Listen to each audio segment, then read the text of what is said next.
अच्छा, आपको एक कहानी सुनाता हूं। एक मैथमेटिशियन थे कार्ल फ्रेडरिक गॉस, सुना है इनका नाम? आगे सुनोगे जब आप 10वीं 11वीं में जाओगे तो you will be studying Gauss laws and all. तो Carl Friedrich Gauss was one of the finest mathematician. जब ये छोटे थे तो इन्हें प्रोडिजी बुलाया जाता था। प्रोडिजी समझते हो? प्रोडिजी, ये वर्ड सुना है? प्रोडिजी मतलब नहीं पता है।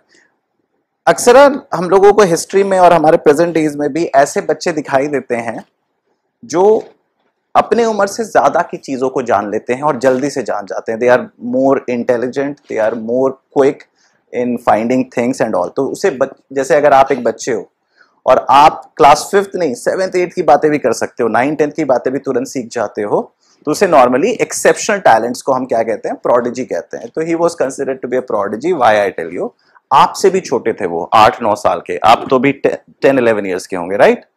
9 ईयर्स का है कोई? हाँ, तो आपकी उम्र के होंगे वो। तो गॉस साहब आपकी उम्र के थे जब, तो वो क्लास में उनके मैथ्स टीचर जब आते हैं तो वो सोचते हैं कि आज मुझे ना 10-15 मिनट चाय पीना चाहिए। तो 10-15 मिनट जब चाय पीना है तो 8-9 साल के बच्चे हैं तो उसको कुछ इंगेज कर दोगे तो टीचर को वक्त मिल जाता है चाय पीने का। तो उन्होंने क्या किया, उन्होंने बोला, बोर्ड पे जाके लिख दिया 1 + 2 + 3 + 4 अप टू 100। मतलब समझ रहे हो? पूरी क्लास को कहा कि 1 से लेके 100 तक जोड़ दो। और वो बैठने वाले थे ये सोच के कि अब बच्चे जोड़ना शुरू करेंगे तो काफी वक्त लगेगा, 1 + 2 + 3 + 4 अप टू 100। तो अचानक से गॉस साहब आपकी उम्र के जब थे तो उन्होंने चिल्लाया। टीचर के बैठने से पहले ही उन्होंने आंसर बता दिया, एंड द आंसर वाज 5050। मेरा सवाल ये है कि गॉस साहब ने क्या किया? और वो जब 8-9 साल की उम्र में सोच सकते थे तो आप भी सोच सकते हैं, है ना? और जो हमने पहला एक्सपेरिमेंट किया था वही है। तो जो सवाल था मैंने पहले एक्सपेरिमेंट करके दिखा दिया कि एक नंबर है जो 1 से लेके 10 तक लिखा है, आपने उसे फोल्ड किया। अब सवाल था 1 से 100 तक, तो क्या बदल जाएगी कुछ कहानी? क्या मैं सेम मेथड फॉलो कर सकता हूं? तो 1 से लेके 100 तक अगर रस्सी है तो उसको फोल्ड करूंगा तो 1 के आगे क्या आ जाएगा? 1 के आगे 100, और 2 के आगे, और 3 के आगे, और 4 के आगे। What is 1 + 100? And what is 2 + 99? And what is 3 + 98? तो हर एक जोड़े का सम क्या हो रहा है? कितने जोड़े बनेंगे? 50। क्यों 50 जोड़े बनेंगे? क्योंकि 100 नंबर हैं तो 50 पेयर्स बन जाएंगे। अब 101 × 50। अब बहुत सारे बच्चे 101 × 50 करने के लिए पेन पेपर ले लेते हैं। क्या हमें पेन पेपर लेने की आवश्यकता है? 101, खुद ये वर्ड कह रहा है 101, मतलब 50 को पहले 100 से मल्टीप्लाई करो और फिर 1 से मल्टीप्लाई करो। 50 को 100 से मल्टीप्लाई करने का मतलब 5000। 50 × 100 मतलब 50 के आगे 2 अंडे और डाल दो, तो 5 के आगे कितने अंडे? 3 अंडे, तो 5000। और 50 को 1 से मल्टीप्लाई करोगे तो सो आंसर हो जाएगा 50-50। That was your first question. Idea ये नहीं है कि आप इसको सही तरीके से कर पाते हो कि नहीं, आइडिया ये है कि आप अगर 5वीं क्लास में हो और इस टेक्निक से एक्सपोज हो गए हो तो हो सकता है एग्जाम में आपको मार्क्स ना मिले, लेकिन लर्निंग तो हुई, सीखने को तो कुछ मिला, है कि नहीं? ओके, दूसरा सवाल देखो क्या है।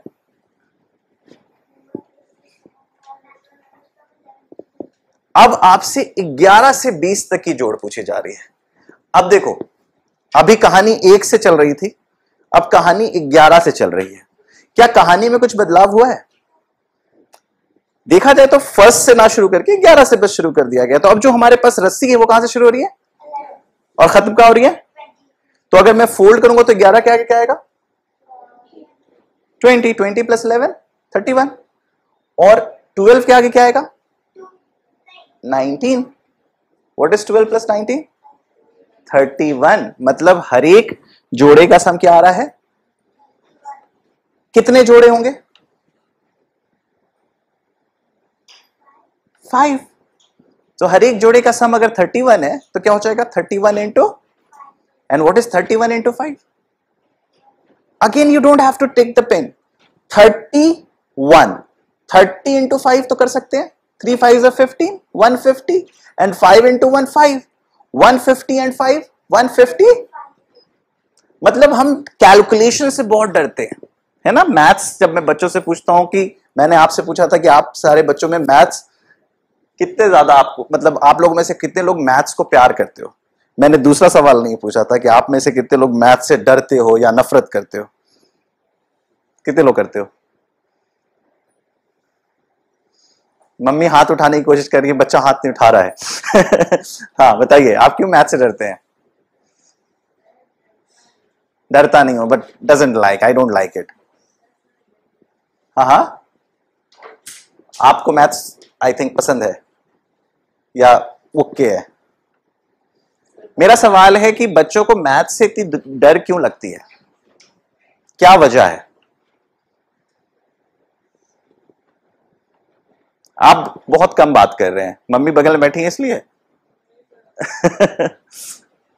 बोलिए। नॉर्मली हम मैथ्स को जब देखते हैं तो हम कैलकुलेशन से डरते हैं, हम मैथ्स को सोचते हैं कि रियल लाइफ में मैथ्स की कोई आवश्यकता नहीं है, हमें पता नहीं क्यों पढ़ाया जा रहा है, या हमें पढ़ना है सिर्फ स्कूल एग्जाम पास करने के लिए। तो ऐसे करके बहुत सारे मिथ क्रिएट कर लेते हैं हम मैथ्स के इर्द गिर्द। और मैथ्स से जो शुरू में एक हल्की हल्की डिसलाइकिंग शुरू होती है, तो वो धीरे धीरे काफी नेगेटिव और काफी स्ट्रॉन्ग नेगेटिव इमोशंस बन जाता है, जिसकी वजह से हम सब्जेक्ट से और दूर जाते हैं, और इतने दूर चले जाते हैं कि फिर हम अपने आप को मान लेते हैं कि हमें मैथ्स आता ही नहीं। और जो बच्चा फर्स्ट आ रहा होता है उसको फिर से पता चलता है कि मैं इंटेलिजेंट हूं, और बीच वाले बच्चे मानने लग जाते हैं कि वो इंटेलिजेंट है, मैं तो इंटेलिजेंट हूं ही नहीं, और वहीं से दूरी मेंटेन होना शुरू होती है। आप सोचो, आप लोग लकी स्टूडेंट्स हो जो दिल्ली एनसीआर रीजन में रहते हो, जिसको क्वालिटी एजुकेशन से एक्सपोज्ड हो। आप इमेजिन करो, जो बच्चे बिहार के गांव में हैं, उत्तर प्रदेश के गांव में हैं, उनको ये सब चीजें मिल भी नहीं रही है। तो कहीं ना कहीं एजुकेशन और ज्यादा इनइक्वालिटी क्रिएट कर रहा है, राइट। उन लोगों को बहुत मेहनत करना पड़ता है यहाँ तक पहुंचने के लिए। तो आपको जो चीज मिल रहा है उस पर कोशिश करना चाहिए हमें कि उसको सही तरीके से पुट करें, क्योंकि आप जैसे ही स्कूल से जाओगे तो कहां पहुंचोगे? कॉलेज। और कॉलेज से जैसे बाहर जाओगे दुनिया में, और दुनिया में कोई बताएगा नहीं, ऐसे टीचर खड़ा होगा कि क्या करना है क्या नहीं करना है। एक बॉस होगा जो चिल्लाएगा, ठीक है। या हो सकता है आप अगर सही तरीके से पढ़ाई लिखाई करोगे तो आप ही बॉस बनोगे, राइट। तो कहीं ना कहीं हमें इन सब चीजों से सीखना चाहिए। आइए, ये दो सवाल समझ में आ गया सबको? क्या ये आउट ऑफ सिलेबस सवाल था? कह सकते हो कि हाँ सर, स्कूल में तो ये सब पढ़ाया नहीं जाता है। अब आप ये भी पूछ सकते हो सर कि स्कूल में ये सब क्यों नहीं पढ़ाया जाता है। मुझे नहीं पता, कुछ सवाल हम आंसर नहीं कर पाएंगे, है ना। लेकिन हमें यह पता चला है कि हम इस पेपर से पहले ही पढ़ने से बहुत कुछ सीख सकते थे, है ना।